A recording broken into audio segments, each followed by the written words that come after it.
ও Kolkata radio নিবেদন গল্প লাট্টু, রচনা প্রেমেন্দ্র মিত্র, audio রূপান্তর ও সাউন্ড মিক্সিং করেছেন টিম ও কলকাতার সদস্যরা। গল্পের সমস্ত সত্য লেখকের। আমরা কোনো রকম পাইরেসি সমর্থন করি না। শ্রোতা বন্ধুদের কাছে অনুরোধ, পাইরেসি থেকে বিরত থাকুন। পাইরেসিকে সমর্থন করা অপরাধ। শুরু হচ্ছে গল্প লাট্টু।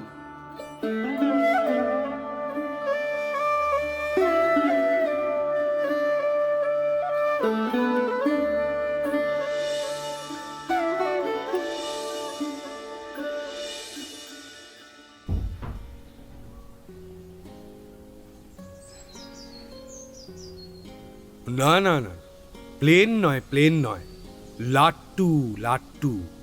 কোন সূত্রে আমাদের একেবারে থ করে দিয়ে ঘনাদা এ কথা বললেন সেইটে আগে তাহলে বলি। পুজোর সময় দার্জিলিং যাওয়ার কথা হচ্ছিল। ট্রেনে যাওয়ার হাঙ্গামাও যত, সময়ও তত বেশি লাগে, তাই প্লেনেই যাওয়ার ব্যবস্থা ঠিক করছিলাম। ট্রেনেই হোক বা প্লেনেই হোক, ঘনাদার পক্ষে একই কথা হওয়া উচিত। কারণ আসলে পরশময়পদী হয়ে তিনি আমাদের ঘাড়েই চড়ে যাবেন। ঘাড় অবশ্য আমরা সাত করে পেতেই দিয়েছি, বিদেশে তিনি সঙ্গে থাকলে একটু ভালো জমবে বলে। কিন্তু প্লেনের নাম শুনেই তিনি এমন বেঁকে দাঁড়াবেন কে জানতো। গৌর একটু অবাক হয়ে জিজ্ঞাসা করলে, প্লেনে যেতে আপনার আপত্তি কি? কোথায় এক রাত একবেলা টিকিয়ে টিকিয়ে যেতেন, তার বদলে ঘন্টা দেড়েকেই সব ঝামেলা শেষ হয়ে যেত। ঘনাদার কিন্তু তবু ধনুক ভাঙাপন। প্লেনে তিনি কিছুতেই চড়বেন না। অনেকক্ষণ ধরে রাজি করাবার চেষ্টা করে আমরা শেষ পর্যন্ত চটেই গেলাম। শিবু তো বলেই ফেললে, ঘনাদার বোধহয় ভয় করে প্লেনে। ঘনাদা তার দিকে যে দৃষ্টিটা হানলেন তাতে শিবুর ভস্য হয়ে যাওয়ার কথা। কিন্তু শিবুর বোধ হয় অ্যাসবেস্টাসের চামড়া। এই দৃষ্টির সামনেও বেশ অক্ষত থেকে সে আবার অম্লান বদনে জিজ্ঞাসা করলে, প্লেনে কখনো চড়েননি বুঝি ঘনাদা? শুধু চোখের দৃষ্টিতে এ অপমানের উত্তর দেওয়া যায় না, তাই ঘনাদা এবার মুখ খুললেন। যতখানি সম্ভব অবজ্ঞার সঙ্গে বললেন, প্লেনে চড়া আমি ছেড়ে দিয়েছি। ছেড়ে দিয়েছেন? কি দুঃখে? এবার প্রচ্ছন্ন বিদ্রুপটা শিশিরের। এর ওপর আবার একটু ফোড়ন দিয়ে গৌড় বললে, অত ধীরে সুস্থে যাওয়া বোধহয় ঘনাদার পছন্দ না। ঘন্টায় মাত্র 300-400 মাইল কি ঘনাদার আবার পোষায়? আহা, 300-400 কেন? জেট প্লেন তো রয়েছে, ঘন্টায় শুনি 600 মাইলও ছাড়িয়ে যায়। ঘন্টায় 600 মাইলের ওপর শুনেও ঘনাদার মুখে যে অবজ্ঞার হাসি ফুটে উঠল, তাইতে অবাক হয়ে জিজ্ঞাসা করলাম, ঘনাদা যে জেট প্লেনে চড়েছেন তার বেগ বুঝি এর চেয়েও বেশি, তাই না? হ্যাঁ, কিন্তু তা তো জেট প্লেন নয়। জেট প্লেন নয়? তাহলে অন্য কোনো প্লেন তো বটেই, তাই নাকি? হ্যাঁ হ্যাঁ। কয়েক সেকেন্ড আমাদের দিকে অনুকম্পা ভরে তাকিয়ে ঘনাদা বললেন, বললাম না, প্লেন নয়, লাট্টু। এই লাট্টু শুনেই বিস্ময় বিস্ফারিত দৃষ্টিতে তাঁর দিকে চেয়ে আমাদের মুখে আর কথাই সরল না। ঘনাদাই এবার করুণা করে তার মন্তব্য পরিষ্কার করে বললেন, হ্যাঁ, লাট্টু, কিন্তু সে শুধু চেহারায়। তবে লেত্তি দিয়ে লোহার আলবাদা যে লাট্টু ছেলেবেলায় ঘুরিয়েছ, সে লাট্টু নয়। অনেকটা ছোটদের খেলার কলের লাট্টুর মতো, চ্যাপটা চাকতির মতো সেগুলো দেখতে। এ পর্যন্ত শুনে আমরা তখন পরে কি আসছে বুঝে প্রস্তুত হয়ে বসে গেছি। আমাদের উপর একবার চোখ বুলিয়ে ঘনাদা শুরু করলেন, 4 বছর আগে জানুয়ারি মাসের এক দুপুরবেলা ইংল্যান্ড থেকে আমেরিকায় 30 জন যাত্রী নিয়ে যেতে যেতে একটি মাঝারি আকারের ডাকোটা বিমান আশ্চর্যভাবে যে নিখোঁজ হয়, এ খবর হয়তো অনেকেরই আর মনে নেই। এদেশে না হোক, ইংল্যান্ডে ও আমেরিকায় এই নিয়ে তখন কিন্তু দারুণ উত্তেজনা সৃষ্টি হয়েছিল। এ উত্তেজনা কিন্তু বেশি দিন থাকেনি। প্লেনের মালিকেরা ও মার্কিন সামরিক বিভাগ একটা কৈফিয়ত দিয়ে সকলকে ঠান্ডা করে দিয়ে দিলেন। কৈফিয়তটা কিন্তু সম্পূর্ণ মিথ্যা ছিল। উড়োজাহাজটির নিখোঁজ হওয়া সত্যি একটু অদ্ভুত ধরনের। জলঝড় নেই, প্লেনের যন্ত্রপাতির কোনো গোলমাল হয়নি। তবু একেবারে আমেরিকার কূলের কাছে এসে শূন্য আকাশে সকলের চোখের সামনে যেন উড়োজাহাজটি হাওয়ায় মিলিয়ে যায়। সকলের চোখের সামনে কথাটা একটু ঘুরিয়ে বলছি মাত্র। সত্যি সত্যি চর্মচক্ষে দেখলেও অন্তত দুটো এরোড্রোম ও একটি বোমারু বিমানের র্যাডার স্ক্রিন তখন সেই প্লেনটির সমস্ত গতিবিধি লক্ষ্য করেছে। এই ঘটনার আধ মিনিট আগেও যাত্রীবাহী প্লেনটির সঠিক অবস্থান জানা গিয়েছে। কানাডার পূর্ব দিকে সমুদ্রের একেবারে ধারে নোভা স্কোশিয়া, সেই নোভা স্কোশিয়ার লিভারপুলে নয় হ্যালিফ্যাক্সের উড়োজাহাজের ঘাঁটিতেই যে প্লেনটি নামতে যাচ্ছে সে কথাও তখন অজানা নেই। কিন্তু তারপরেই লিভারপুল ও হ্যালিফ্যাক্স এই দুই জায়গায় এরোড্রোমের র্যাডার স্ক্রিন হঠাৎ অদ্ভুতভাবে নীরব হয়ে গেছে। ইংল্যান্ড থেকে আমেরিকা যাবার প্লেন যুক্তরাষ্ট্রের কোনো ঘাঁটিতে না নেমে নিরাপদ অবস্থাতেও কানাডার মাটিতে কেন নামতে যাচ্ছিল সেটা একটা রহস্য মনে হতে পারে। যে কাহিনী বলতে যাচ্ছি ওই রহস্যটুকু গোড়ায় না থাকলে তার সূত্রপাতই হতো না। ইংল্যান্ডের ক্রয়ডন এরোড্রোম থেকে উড়োজাহাজটি যুক্তরাষ্ট্রের উদ্দেশ্যেই রওনা হয়, কিন্তু কয়েক ঘন্টা পার হবার পরই প্লেনের বেতার যন্ত্রী একটি জরুরি আদেশ পায় ইংল্যান্ড থেকে। প্লেন যেন অবিলম্বে ইংল্যান্ডে ফিরিয়ে আনা। আদেশের মর্ম না বুঝলেও প্লেনের পাইলটের তা পালন করা অবশ্য কর্তব্য। ইংল্যান্ডের দিকেই আবার প্লেনের মুখ তাই ঘোরানো হলো। কিন্তু এ ব্যাপারে বিস্মিত ও বিরক্ত হওয়া যাদের পক্ষে স্বাভাবিক, সেই যাত্রীরা খানিক বাদেই বুঝতে পারে যে কিছু দূর গিয়েই প্লেন আবার আমেরিকার দিকেই ফিরছে। ব্যাপারটা তাদের কাছে দুর্বোধ হলেও ইংল্যান্ডের সামরিক ও পুলিশ বিভাগের কর্তাদের কাছে তখন আর নয়। সৌভাগ্য কি দুর্ভাগ্যক্রমে জানি না, ক্রয়ডনের পুলিশ কর্তা মিস্টার ডোনাটের বাড়িতে সেই দিনই আমি অতিথি। মিস্টার ডোনাট এককালে নিউগিনির পোর্ট মোরেসবি বন্দরে কাজ করতেন। সেখানে গত যুদ্ধের আগে একটি জাপানি গুপ্তচরদের চক্রান্ত ধরে দেওয়ার ব্যাপারে আমি তাকে সাহায্য করেছিলাম। মিস্টার ডোনাট তো সে ঋণের কথা ভোলেননি।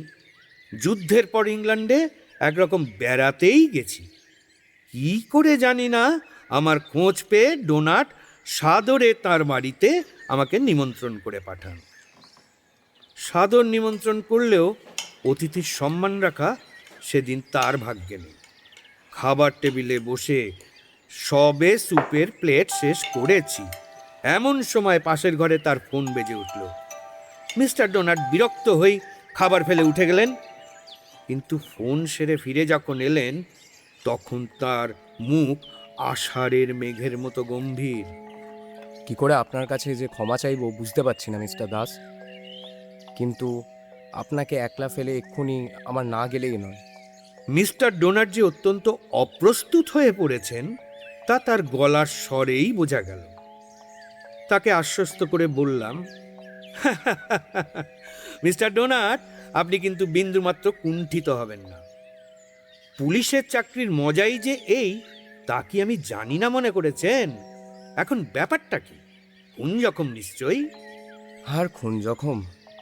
মিস্টার ডোনাট একটু দুঃখের হাসি হেসে টুপিটা মাথায় দিয়ে বেরিয়ে যেতে যেতে বললেন, খুন জখম হলেই ভালো হতো, তাহলে অন্তত এই 1 সেকেন্ডের নোটিসে 3000 মাইল পাড়ি দিতে হতো না। আমার মাথাটি কথার শেষের এই ধাঁধায় গুলিয়ে দিয়ে মিস্টার ডোনাট বেরিয়ে গেল। খাওয়ার তখন আর আমার রুচি নেই, তবু গৃহস্বামীর মান রাখতে যথাসাধ্য সেদিকে মন দিয়ে ব্যাপারটার অর্থ বোঝবার চেষ্টা করলাম। কিন্তু খানিক বাদেই অবাক হয়ে দেখি মিস্টার ডোনাট আবার ফিরে এসেছেন। ঘরে ঢুকেই উত্তেজিতভাবে তিনি বললেন, আচ্ছা মিস্টার দাস, সেনর গ্যালিকো সম্বন্ধে আপনি কিছু জানেন? আমায় এমন সব জানতা মনে করেছেন কেন? দুনিয়ার যে কোনো একটা নাম শুনলেই কি পরিচয় বলা যায়? রসিকতার সময় নেই মিস্টার দাস। দু এক মুহূর্তের দেরিতে হয়তো সমস্ত ইউরোপের সর্বনাশ হয়ে যেতে পারে। সেনর গ্যালিকোর সম্বন্ধে যা জানেন বলুন তাড়াতাড়ি। মিস্টার ডোনাটের গলার স্বরে বুঝলাম সত্যি ব্যাপারটা গুরুতর। বললাম, সেনর গ্যালিকো সম্বন্ধে আপনি কি জানতে চান বুঝতে পারছি না। গ্যালিকো তার শতনামের একটি মাত্র, এটা নিশ্চয়ই জানেন। দুনিয়ায় আজ পর্যন্ত অত বড় গুপ্তচর যে জন্মায়নি তাও নিশ্চয়ই আপনাকে বলে দিতে হবে না। হ্যাঁ, সেসব জানি, কিন্তু গত যুদ্ধের শেষ দিকে ওই প্লেন থেকে সাবমেরিনে ব্রাজিল পালাতে গিয়ে সে যে সাবমেরিন ডুবি হয়ে মারা যায় বলে খবর রটেছিল, তা কি সত্যি?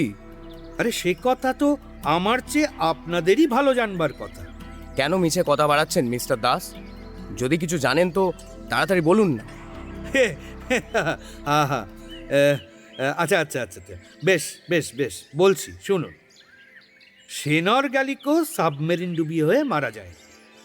নিজের মৃত্যুর মিথ্যে খবর রটিয়ে সে এতদিন বেশ বহাল তবিয়তেই আর্জেন্টাইনে কাটিয়েছে বলেই আমি জানি।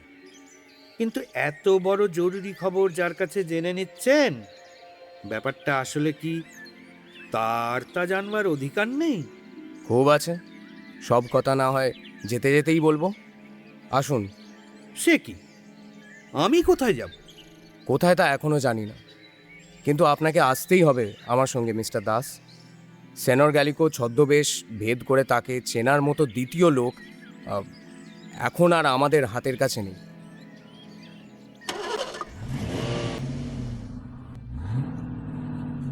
গাড়ি বাইরেই তৈরি ছিল।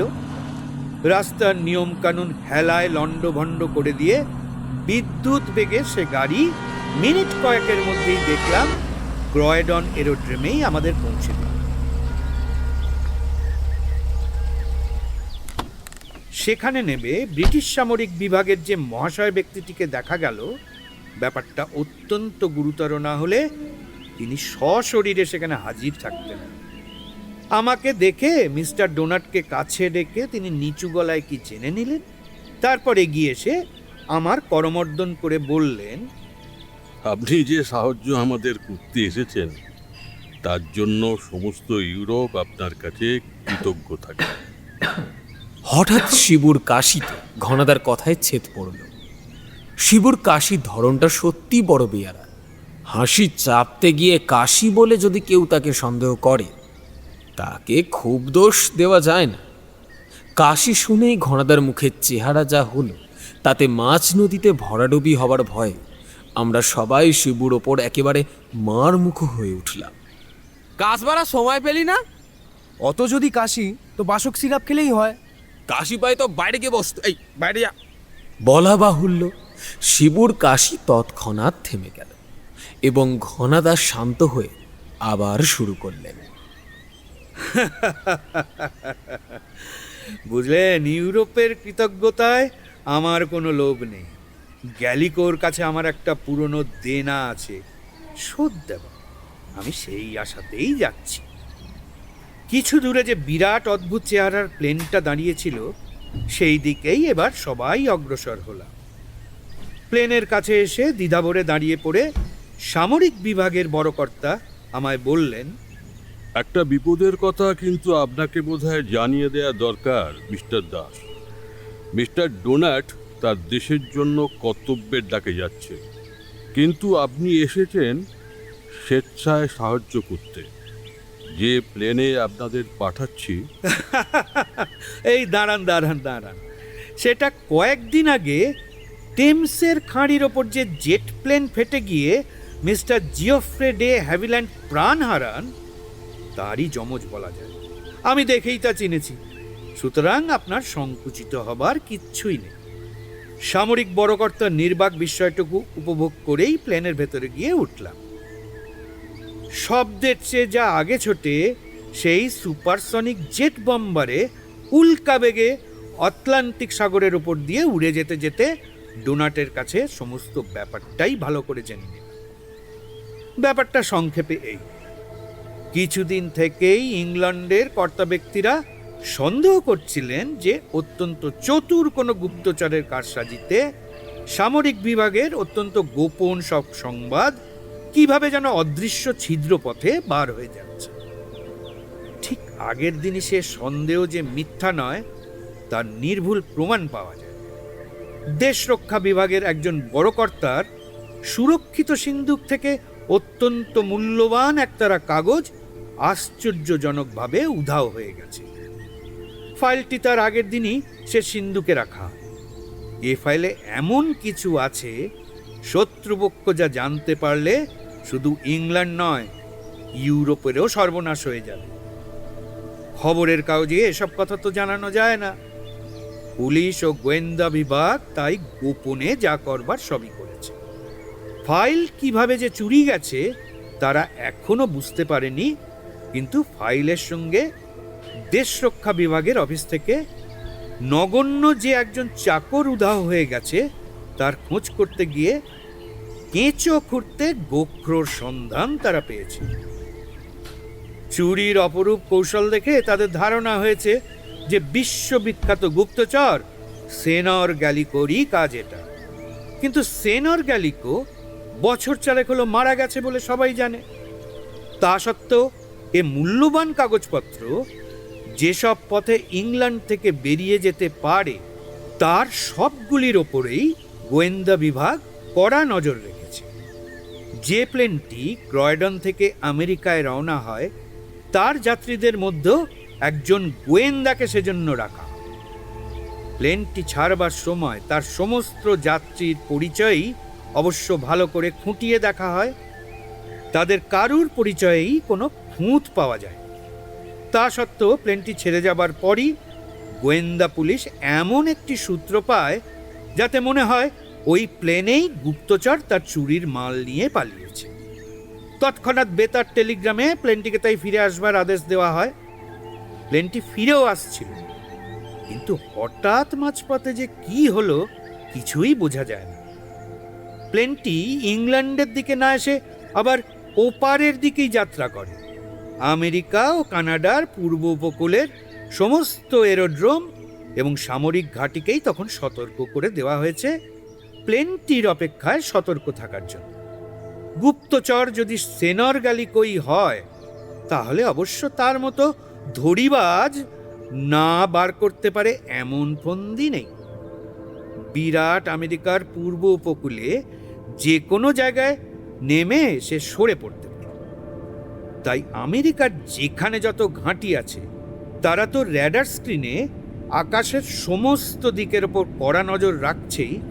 আমাদের এই পৃথিবীর সবচেয়ে দ্রুতগামী সুপারসনিক বম্বারও পেছনে ছুটছে তাকে ধরবার জন্য। যাত্রীবাহী প্লেনটি কয়েক ঘন্টার সুবিধে পেয়েছে এটা সত্য, কিন্তু তার দৌড় ঘন্টায় বড়জোর 350 মাইল। আমাদের জেট বম্বার যেভাবে দূরত্বকে গিলে খায় তাতে কয়েক ঘন্টার তফাৎ তার কাছে কিছুই না। কথাটা যে কতখানি সত্য কয়েক ঘন্টার মধ্যেই তার প্রমাণ পাওয়া গেল। আমাদের র্যাডার অপারেটর হঠাৎ উত্তেজিত হয়ে জানাল, আমরা রেডার স্ক্রিনে একটা উড়োজাহাজের সন্ধান পেয়েছি। আমরা যাকে শিকার করতে চাচ্ছি সেই যাত্রীবাহী প্লেনটি বলেই মনে হচ্ছে আমার। আমাদের বম্বারের বেগ 500 থেকে 600 মাইল বাড়িয়ে দেওয়া। আমরা আমেরিকার উপকূলের কাছে এসে পড়েছি। আর খানিক বাদে শুধু র্যাডার স্ক্রিনে নয়, প্লেনটিকে চোখেই বোধহয় দেখা যাবে। মিস্টার ডোনাট ও আমি তখন র্যাডার যন্ত্রীর পাশে দাঁড়িয়ে তার স্ক্রিনের দিকে উদ্গ্রীব হয়ে চেয়ে আছি। মিস্টার ডোনাট বুঝি কিছুক্ষণের জন্য অন্যমনস্ক হয়ে সামনের কাঁচের ভেতর দিয়ে বাহিরের দিকে চেয়েছিলেন। হঠাৎ তিনি চিৎকার করে উঠলেন, ওটা আবার কি? চমকে মুখ তুলে সামনের দিকে তাকিয়ে যা দেখতে পেলাম তাতে একেবারে হতভম্ব হয়ে গেল। উইন্ডশিল্ডের কাঁচের ভেতর দিয়ে সামনের সমস্ত আকাশটাই দেখা যায়। সেই আকাশপটের এক প্রান্ত থেকে একটি অদ্ভুত আকারের জিনিস প্রায় বিদ্যুৎ গতিতে আমাদের সামনে দিয়ে দেখতে দেখতে পার হয়ে গেল। আমরা যে খালি চোখে দেখছি, র্যাডার অপারেটরও তার পর্দায় তার আভাস তখন পেয়েছে। এটা আবার কি ব্যাপার? বিরাট কোনো উল্কা নাকি? উল্কা যে হতেই পারে না তা তখন ভালোভাবেই বুঝেছি, কিন্তু সুপারসনিক জেট বম্বারকে দ্রুতগতির পাল্লায় যা যা গরুর গাড়ির মতো পেছনে ফেলে যেতে পারে, সে আকাশযান কি ও কাদের হতে পারে ভেবে কোনো হদিশ পেলাম না। যত অদ্ভুত ব্যাপারই হোক, আমরা যে উদ্দেশ্যে চলেছি তাছাড়া অন্য কিছুতেই আমাদের মন দেওয়া তখন উচিত না। কিন্তু হঠাৎ সেদিকেও আশ্চর্যজনকভাবে বাধা পাবো, সেটা আর কে জানতো। র্যাডার স্ক্রিন থেকে বুঝতে পারছিলাম আমাদের সামনের প্লেনটি আর বেশি দূরে নেই। বড়জোর 20-25 মিনিটের মধ্যেই তাকে আমরা ধরে ফেলব। কিন্তু হঠাৎ আমাদের স্তম্ভিত করে র্যাডার স্ক্রিনটা যেন ঝাপসা হয়ে গেল। যন্ত্রপাতির কোনো গোলযোগ মনে করে অপারেটর সব কিছু প্রাণপণে পরীক্ষা করে দেখলে, কিন্তু সেখানেও কোনো ত্রুটি পাওয়া গেল না। কয়েক সেকেন্ড বাদে যেভাবে ঝাপসা হয়ে গেছিল সেইভাবেই পর্দা আবার পরিষ্কার হয়ে গেল বটে, কিন্তু চতুর্দিকে র্যাডার তরঙ্গ পাঠিয়ে খোঁজ করেও আমাদের প্লেনটির আর কোনো পাত্তা পাওয়া গেল না। হঠাৎ প্লেনটি যেন শূন্য আকাশে হাওয়ার মতো মিলিয়ে গেছে। এই ব্যাপার নিয়ে কাগজে কিছুদিন আগে শোরগোলের পরেই সামরিক বিবৃতিতে সব যে ঠান্ডা হয়ে যায় তা আগেই বলেছি। সামরিক বিবৃতিতে বলা হয় প্লেনটি সমুদ্রের ওপরেই ভেঙে পড়ে ডুবে গেছে। র্যাডার স্ক্রিন ঝাপসা হয়ে যাওয়ার ব্যাপারটা একেবারে অস্বীকার করা হয়, কিন্তু আসল কথা যে তা নয় তা বলাই বাহুল্য। সাধারণে জানতে পারলে পাছে আতঙ্কগ্রস্ত হয়, সেই জন্যেই ওরকম মিথ্যে খবর দেওয়া হয়েছিল। সাধারণ লোককে আশ্বস্ত করলেও দেশের ওপরওয়ালারা তখন তো রীতিমতো চিন্তিত হয়ে উঠেছে। ইতিপূর্বে নানা দিকে, বিশেষ করে আমেরিকার বহু জায়গা থেকে রহস্যজনক ওই রকম আকাশযানের সংবাদ বহুবার পাওয়া গেছে। দর্শকদের চোখের ভুল ও বাজের লোকের আজগুবি কল্পনা বলে উড়িয়ে দিয়েও সাধারণের গুজব বন্ধ করা যায়নি। এবার সামরিক কর্তারা নিজেরাও মনে মনে স্বীকার করতে বাধ্য হলেন যে সাধারণের গুজবের মধ্যে কিছু সত্য তো অবশ্যই আছে। বাইরে উচ্চবাচ্য না করলেও গোপনে গোপনে এ বিষয়ে ব্যাকুলভাবে তারা অনুসন্ধান চালাতে লাগবে। সে অনুসন্ধানের কোনো ফলই কিন্তু পাওয়া গেল না। ব্যাপারটার কোনো হদিশ না পেয়ে তারা ক্রমশ দিশাহারা হয়ে পড়লেন। আজ পর্যন্ত দিশেহারা হয়েই তাদের থাকতে হতো যদি নিউ ইয়র্কের বাজারে মিল্ক, সেবল আর মাইন প্রভৃতি বিরল পশু লোমের দাম হঠাৎ অসম্ভব চড়ে না যেত। যাত্রী প্লেনটির খোঁজ না পেয়ে আমরা তখন জেট বম্বারে আমেরিকাতেই নেমে নিউ ইয়র্কের এক হোটেলে আছি। দিন দুই বাদে বিলেতেই আবার আমাদের ফিরে যাওয়ার কথা। মিস্টার ডোনাট আমার সঙ্গে এক ঘরেই ছিলেন। সেদিন সকালবেলা খবরের কাগজ পড়তে পড়তে বিরক্ত হয়ে তিনি কাগজটা ফেলে দিয়ে বললেন, এমন হুজুগে যা দুনিয়ায় নেই। ইংরেজরা মনে মনে মার্কিনদের ওপর একটু চটা জেনে জিজ্ঞাসা করলাম, এই মার্কিনদের আবার নতুন কি হুজুগ দেখলেন? কাগজটা তুলে আমার হাতে দিয়ে ডোনাট বললেন, দেখুন না, এত বড় বড় কাণ্ড দুনিয়ায় চলছে, তার জায়গায় কোথায় ল্যাব্রাডরে পশুলোম দুষ্প্রাপ্য হয়েছে তাই নিয়ে কাগজে হইচই লাগিয়ে দিয়েছে। আবার কোন এস্কিমো শিকারী কি আজগুবি গল্প বানিয়ে বলেছে তাও সবিস্তারে ছাপা হয়েছে। কাগজটা পড়ে দেখলাম ডোনাট ঠিকই বলেছে। সেবল, মিল্ক প্রভৃতি যেসব পশুলোম পৃথিবীর সেরা ধনীদের অত্যন্ত আদরের জিনিস, সেসব মেরু প্রদেশে, বিশেষ করে ল্যাব্রাডরের উত্তর অঞ্চল থেকেই আমেরিকায় আসে।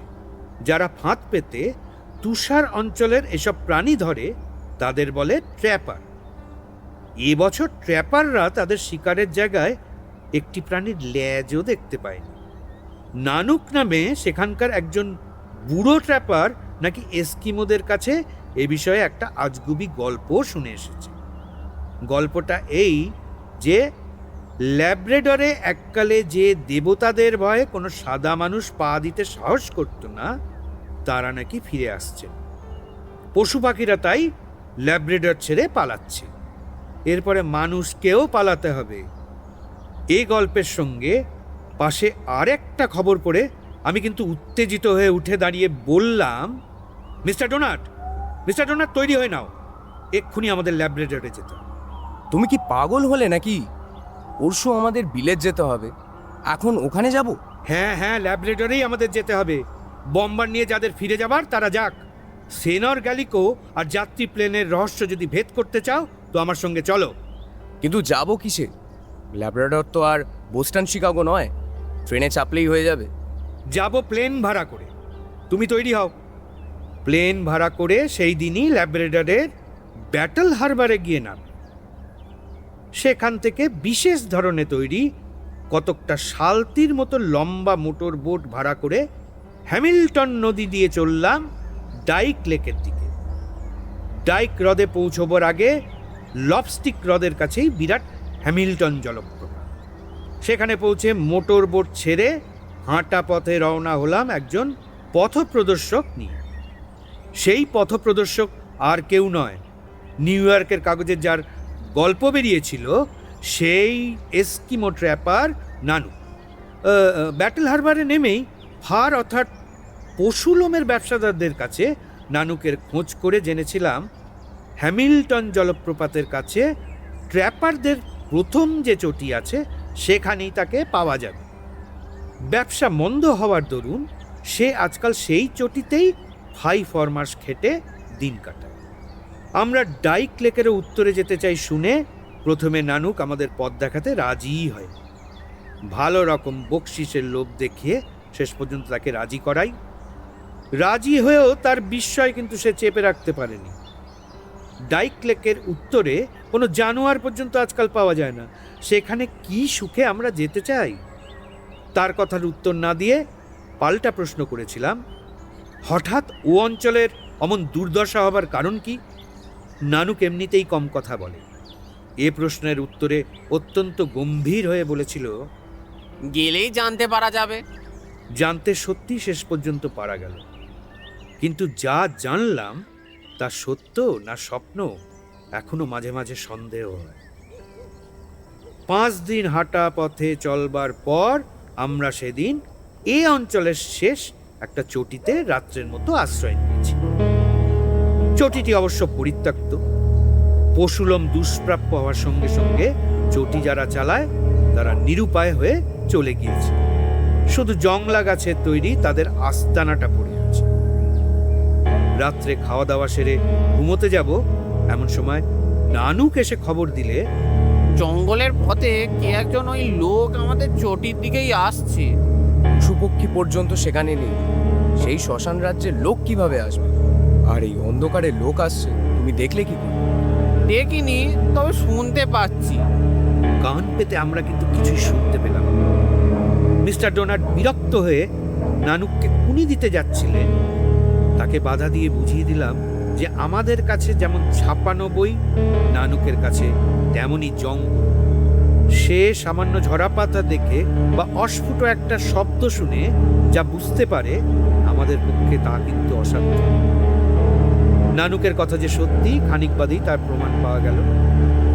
বাইরের পদশব্দ এবার আমরাও শুনতে পেলাম, কিন্তু কে এই লোক?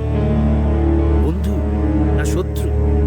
এই অঞ্চলের অ্যালগনকুইন জাতির রেড ইন্ডিয়ানরা শ্বেতাঙ্গদের অত্যাচারে আজকাল কখনো কখনো অত্যন্ত হিংস্র হয়ে ওঠে।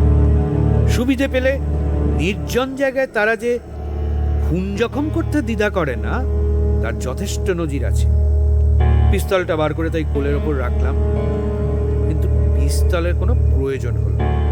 ক্লান্ত পদে প্রায় টলতে টলতে যে লোকটি কাঠের দরজা ঠেলে ভেতরে ঢুকলো তাকে দেখে মিস্টার ডোনাট আর আমি দুজনেই অবাক। মিস্টার ডোনাট উঠেই তাকে ধরে ফেলে বললেন, এ কি কর্নেল মিচেল, আপনি এখানে কিভাবে? আমিও উঠে দাঁড়িয়ে লোকটাকে ধরেছিলাম। তাকে আমাদের বিছানার উপর বসিয়ে দিয়ে মিস্টার ডোনাটের দিকে তাকিয়ে অবাক হয়ে জিজ্ঞাসা করলাম, কর্নেল মিচেল? কর্নেল মিচেল কাকে বলছেন? এই তো আমাদের সামরিক বিভাগের গোয়েন্দা কর্নেল মিচেল।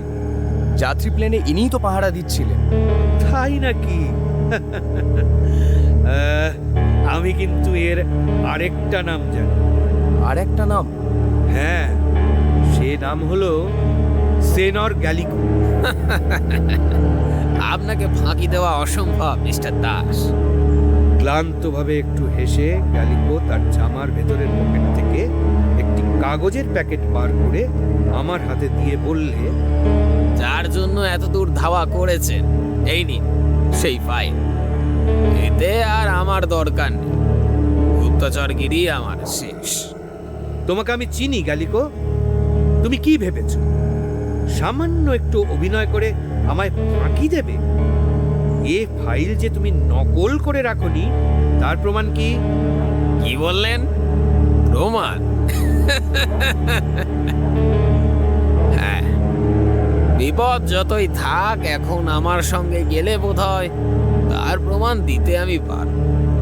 তখন আশা করি বুঝবে যে পরস্পরের তুচ্ছ কটা অ্যাটমিক অস্ত্রের গোপন কৌশল জানবার জন্য আর জাতিতে জাতিতে আমাদের কারাকারি মারামারির কোনো দরকার নেই। এখন শুধু আমায় একটু বিশ্রাম করতে দিন, কাল সকালে আমি আপনাদের প্রমাণ দিতে নিয়ে যাব, কেমন? সত্যি পরের দিন একটু সুস্থ হয়ে গ্যালিকো নানুক বাদে আমাদের দুজনকে সঙ্গে নিয়ে ডাইক হ্রদের উত্তর দিকেই রওনা হলো। সেদিকে যত এগিয়ে যাই ততই অবাক হয়ে যেতে হয়। ল্যাব্রাডর অত্যন্ত ঠান্ডা, মেরু প্রবাহ ঘেঁষা দেশ হলেও বন্ধা তুষার প্রান্তর। ভূর্য, দেবদারু ইত্যাদি জাতের গাছ ও নানা লতাগুল্ম সেখানকার অধিকাংশ পাহাড়ি উপত্যকা ছেয়ে আছে। কিন্তু এদিকে সমস্ত গাছপালা কি এক অভিশাপে যেন বিবর্ণ হয়ে শুকিয়ে যাচ্ছে। জন্তু জানোয়ার তো অনেক আগে থেকেই বিরল হয়ে আসছিল। এদিকে অগ্রসর হওয়ার পর একটা পাখির ডাকও সারাদিনে শোনা গেল না। দুদিন এইভাবে এগিয়ে আমরা যে অনুচ্চ পাহাড়ের ধারে গিয়ে পৌঁছলাম, তার মাথা ডিঙিয়ে গেলেই পশ্চিমে ডাইক হ্রদ ও তার চারিধারের উপত্যকা পাওয়া যাবে। সেদিন সন্ধ্যা হয়ে গেছিল বলে এপারেই রাতটা কাটিয়ে পরের দিন সকালে পাহাড়ের মাথা ডিঙিয়ে গিয়ে যা দেখলাম তাতে একেবারে স্তম্ভিত হয়ে গেল। ডাইক হ্রদের চারিধারটা যেন একটা বিরাট ভাগাড়, গরু মহিষের নয়, এরোপ্লেনের। এত ভাঙা এরোপ্লেন এখানে কি করে জড়ো হলো? গ্যালিকোই আমাদের মনের কথা অনুমান করে এবার সেই ভয়ঙ্কর রহস্য আমাদের বুঝিয়ে দিল।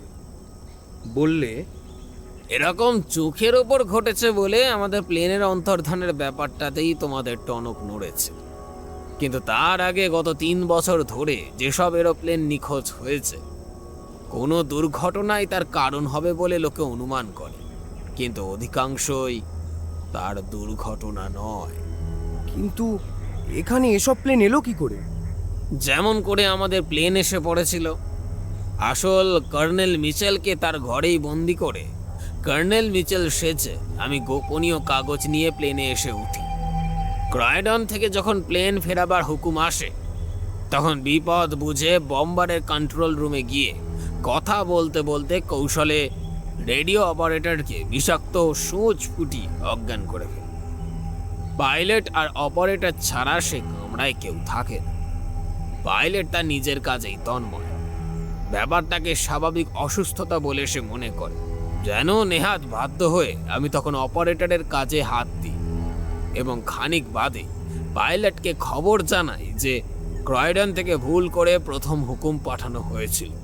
এখন ভুল সংশোধন করে তারা আমাদের আবার আমেরিকা যেতেই বলেছে। পাইলট সরল বিশ্বাসে তাই করে। আমেরিকার কাছে প্রায় যখন পৌঁছে গেছি, তখন একটা অদ্ভুত ব্যাপার ঘটে। হঠাৎ রেডার যন্ত্র বিকল হয়ে যায়, সেই সঙ্গে এরোপ্লেনের ইঞ্জিন। কিন্তু পড়ে না গিয়ে কোনো অদৃশ্য শক্তির টানে আমাদের প্লেন অসম্ভব বেগে আরো উঁচুতে উঠে যায়। ওই অসম্ভব বেগ আর আকাশের ওপরে স্তরের হাওয়ার অভাব ও ঠান্ডায় সবাই প্রায় জ্ঞান হারায়। যখন ফিরে আসে তখন দেখি এই এরোপ্লেনের ভাগাড়ে পড়ে আছি। কিন্তু আর সব যাত্রীরা কোথায়? জানি না, হয়তো কোথাও চালান হয়ে গেছে। নিজে যে কিভাবে তাদের নজর এড়িয়ে বেঁচে গেছি তাও বলতে পারি। তবে বেঁচে গেছি বলা ভুল, কারণ তারা তারা বলছো কাদের? আর এখানে এসব প্লেন এনে ফেলার মানেটাই বা কি? তারা কারা জানি না, চোখে অন্তত তাদের দেখিনি। দেখা যায় না বলেই আমার ধারণা, কিন্তু এখানে এসব প্লেন এনে ফেলার মানে তো অতি সহজ। মানে? কোনো অজানা জঙ্গলের দেশে আমাদের কোনো বৈজ্ঞানিক অভিযান পাঠালে প্রথমে কি করা হয়, ভালো দেখে একটা থাকবার জায়গা বেছে তার চারিধার পরিষ্কার করে যত দূর সম্ভব ওষুধ ছড়িয়ে বিষাক্ত পোকামাকড় ও জন্তু জানোয়ার মারবার ব্যবস্থা করা হয়। ল্যাবরেটরির এই অঞ্চলে যে গাছপালা বা পশুপক্ষী আর নেই, তার কারণ এদের এমন কোনো ওষুধ বা রশ্মি আছে যা আমাদের বিজ্ঞানের কল্পনার অতীত। নিজেদের থাকবার জায়গা নিরাপদ করে আমাদের বৈজ্ঞানিকেরা তারপর কি সংগ্রহ করে, জঙ্গল থেকে যা কিছু দরকারি মনে হয়, জ্যান্ত বা মরা, সংগ্রহ করে আনে পরীক্ষা করবার জন্য। এরাও তাই করছে। এদের কাছে পৃথিবী একটা অজানা জঙ্গল মাত্র। কিন্তু এরা কি রকম জীব এবং কোথা থেকে এসেছে তার কি কিছু আভাস পেয়েছো? না, তা কিছুই পাইনি। তবে যাতে এসেছে তার একটা বোধহয় এখনো দেখাতে পারি। বলে গ্যালিকো এবার হ্রদের কাছে আমাদের নিয়ে গেল। সবিস্ময়ে দেখলাম সেখানে ডাইক হ্রদের জলের ওপরে যে জিনিসটি ভাসছে তাকে একমাত্র ছেলেদের খেলবার চাকতি লাট্টুর সঙ্গে তুলনা করা যায়। আকারে কিন্তু তার ছোটখাটো একটা জাহাজের মতো বিরাট। গ্যালিকো সেটা দেখিয়ে বললে, আমার ধারণা গত বছর ধরেই এরা এখানে আসছে। এসে কদিন তাদের বৈজ্ঞানিক পরীক্ষার মাল মশলা সংগ্রহ করে নিয়ে আবার চলে যায়। এবার যাবার সময় কেন যে এটি ফেলে গেছে তা বলতে পারি না। হ্রদের ধারেই অনেক বড় বড় গাছ কাটা পড়েছিল। গ্যালিকোর কথা শেষ হবার আগেই আমি তার একটা হ্রদের জলের উপর ভাসিয়ে তার উপর ঘোড়ার মতো করে চেপে বসলাম। ওটা কি করছো কি?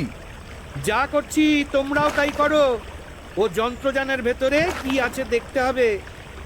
এক মুহূর্ত দ্বিধা করলেও গ্যালিকো ও ডোনাট তারপরেই আমার মতো দুটি কাঠের গুঁড়ি নিয়ে ভেসে পড়ল।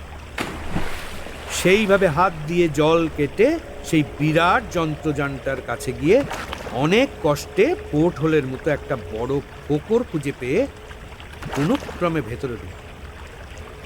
ভেতরে তো ঢুকলাম, কিন্তু এ যন্ত্রযানের রহস্য তো কিছুই বোঝা যায় না। চারিধারে শুধু উজ্জ্বল রূপলি একরকম ধাতুর দেওয়াল দেওয়া করিডোর এদিক ওদিক চলে গেছে। এ যন্ত্রযান যাদের, তারা কোথায় থাকে, খায় কি, যন্ত্রযান চালায়ই বা কি করে আর কোথা থেকে চালায় খানিক বাদেই বুঝতে পারল।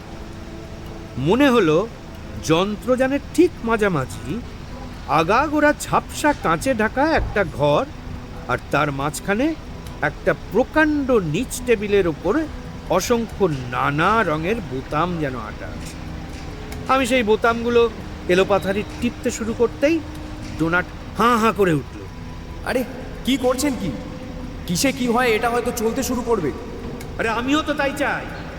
এ যন্ত্রযান যদি সভ্য জগতে নিয়ে গিয়ে ভেঙে পড়েও মরি, তবু এর ভাঙা টুকরো থেকে আমাদের বৈজ্ঞানিকেরা হয়তো তাদের অজানা বিদ্যা শিখতে পারে। কথা বলতে বলতে বোতাম টিপে যাচ্ছিলাম, হঠাৎ ঘরের ঝাপসা কাঁচ পরিষ্কার হয়ে ডাইক লেকের চারিধার ঘরের দেওয়ালে স্পষ্ট হয়ে উঠল। তারপর যেন বিদ্যুৎ গতিতে সে হ্রদ নিচে কোথায় হারিয়ে গেল।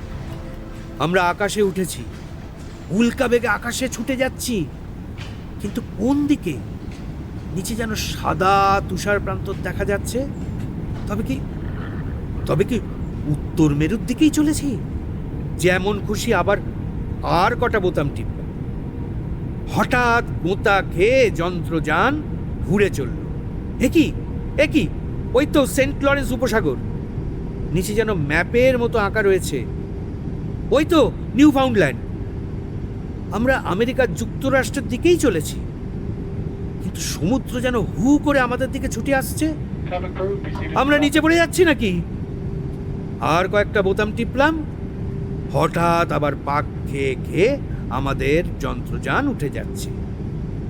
এবার শুধু আকাশ আর নিচে মেঘের ফাঁকে আটলান্টিক সমুদ্র। খানিকক্ষণ এভাবে চললেই বোতামগুলোর রহস্য কিছু হয়তো বুঝতে পারব। তখন নিউ ইয়র্ক বা সেরকম কোনো শহরের কাছে কোনো হ্রদ বা উপসাগরে এ যন্ত্রযান নামানো শক্ত হবে না। উত্তেজনায় আমার সমস্ত শরীর তখন কাঁপছে।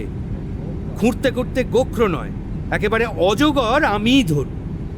কোথায় গুপ্তচরের সন্ধান, আর কোথায় দুনিয়ার কেউ যা কখনো ভাবেনি সেই অন্য গ্রহের যন্ত্রযান দখল করে নিয়ে আসা।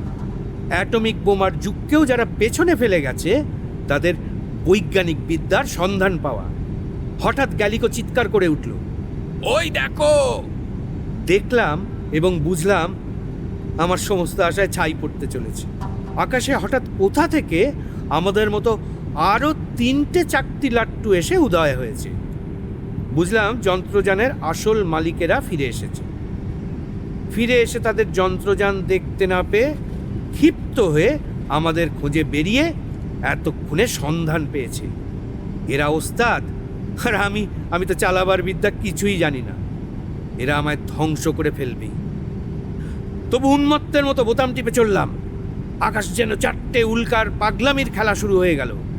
এই আমি উঠি, তারা না। এই তারা আমাদের একেবারে গা ঘেঁষে চলে যায়। হঠাৎ কিভাবে জানি না তাদের অনেক দূর পিছিয়ে ফেলে আমাদের যন্ত্রযান ছুটে বেরিয়ে গেল। আমি বোতাম টেপা ছেড়ে দিয়েছি। তারা কিছুতেই আর দৌড়ের পাল্লায় পারছে না। আমাদের যন্ত্রযান আটলান্টিকের ওপর দিয়ে আমেরিকার দিকেই চলেছে। ভেঙে পড়তে হয় তো সেখানেই পড়ব, কিন্তু তার হলো না। হঠাৎ প্রচণ্ড ঝাঁকুনি খেয়ে বুঝতে পারলাম আমাদের যন্ত্রযান থেমে গেছে। থেমে দুরন্ত বেগে নিচে সমুদ্রে পড়ছে। কোনো অদৃশ্য শক্তিতে তারা আমাদের কল বিগড়ে দিয়েছে। সমুদ্রে পড়ার আগে পর্যন্ত মনে আছে। তারপর যখন জ্ঞান হলো তখন জেলেদের একটা ট্রলারে শুয়ে আছে। ডোনাট আর গ্যালিকো যন্ত্রযানের সাথেই আটলান্টিকের অতলে তলিয়ে গেছে। ঘনাদা প্রকাণ্ড একটা দীর্ঘ নিঃশ্বাস ফেলে চুপ করলেন। শিবুর কাশি আবার শুরু হতেই গৌড় তাকে ধমক দিয়ে শাসিয়ে বললে, এই দাঁড়া। আচ্ছা, আপনি হঠাৎ ডাইক হ্রদের দিকে যাওয়ার হদিশ পেলেন কোথায়? ডোনাটো এই কথা জিজ্ঞাসা করেছিল। হদিশ পেয়েছিলাম যে উড়ন্ত চাকতি নিয়ে আমেরিকায় এখনো যে হুলুস্থুলু চলছে তার সমস্ত গুজব ভালো করে বিশ্লেষণ করে। সেই সমস্ত গুজব থেকেই মনে হয়েছে এই সব লাট্টু আকারের অদ্ভুত জিনিসগুলো আমেরিকার উত্তর পূর্ব কোনো দিক থেকেই সাধারণত প্রথম দেখা দিয়েছে। এর সঙ্গে ল্যাব্রাডরের পশুলোমের ব্যবসায় মন্দা পড়ার খবর যোগ দিয়েই আমার মনে হলো পশুলোম যেখান থেকে বেশি পাওয়া যায় সেই ডাইক হ্রদের কাছেই সূত্র পাওয়া যেতে পারে। শিবুর কাশি এবার আর ধমক দিয়েও থামানো গেল না। ঘনাদা বিষ দৃষ্টিতে তার দিকে চেয়ে মনের ভুলে বোধহয় শিশিরের গোটা সিগারেটের টিনটাই হাতে নিয়ে উঠে গেলেন।